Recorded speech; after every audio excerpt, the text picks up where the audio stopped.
আমি যত আগাছা সব পরিষ্কার করে দিয়েছি। কোনো প্রকার কোনো চাঁদাবাজি এই নতুল্যবাদে চলবে না। এখন এই মুহূর্তে তত্ত্বাবধায়ক সরকার আসার কারণে এখন মোটামুটি অনেকটা বলতে কোনো চাঁদাবাজি নাই।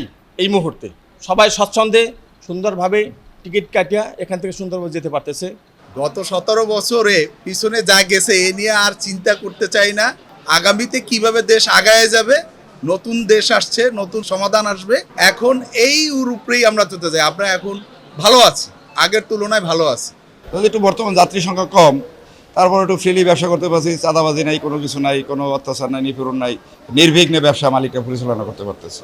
ট্রাফিক ডিপার্টমেন্ট গেছে, তারপর দলীয় গেছে, সব জায়গায় গেছে। কাউন্টার দিয়ে আলাদা একটা প্রত্যেক কাউন্টারে ডাইকে নিয়ে কইছে এইটা দিতে হইবে মাসে, যার যেভাবে গাড়ি সেই পরিমাণে হ্যার ডিমান্ড এভাবে চলছে। এই টাকা আমাদের অফিসে কোনো দিন আসে নাই।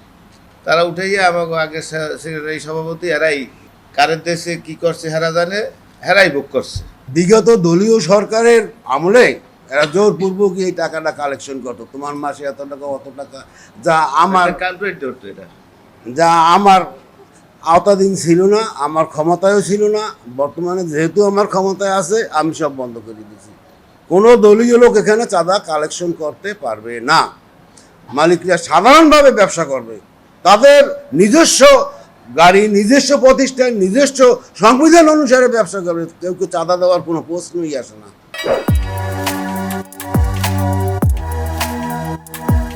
আমরা যাত্রী নিয়ে খুব ভালো আছি, আমরা ভালো যাত্রীও পাচ্ছি।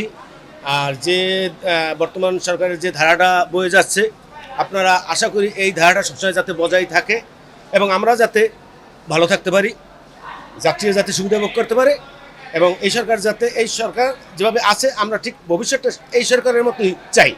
বিভিন্ন জায়গায় বাস স্ট্যান্ড সহ বিভিন্ন জায়গায় চাঁদাবাজির থেকে যদি আমরা মুক্ত হতে চাই, অন্তর্বর্তীকালীন সরকারের সময় অনেক বাস মালিক, বাসের ড্রাইভার, হেল্পার, যাত্রী সাধারণ বলছে এখন আমরা ভালো আছি, এখন কোনো চাঁদাবাজির তে আমরা হয়রানি হচ্ছে না। এই ব্যবস্থাটা সাধারণ মানুষ এবং যাত্রী সাধারণ এটা তারা চায়।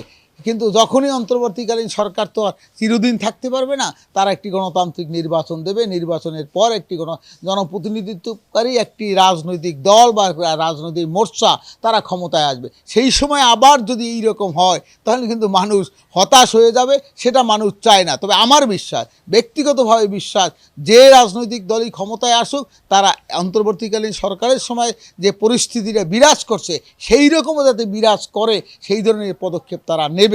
এই শিক্ষায় শিক্ষিত হয়ে এই 24-এর দ্বিতীয় স্বাধীনতা যুদ্ধ, 71-এর মহান মুক্তিযুদ্ধ, এই আকাঙ্ক্ষাকে তারাও আফল করবে বলে আমার বিশ্বাস।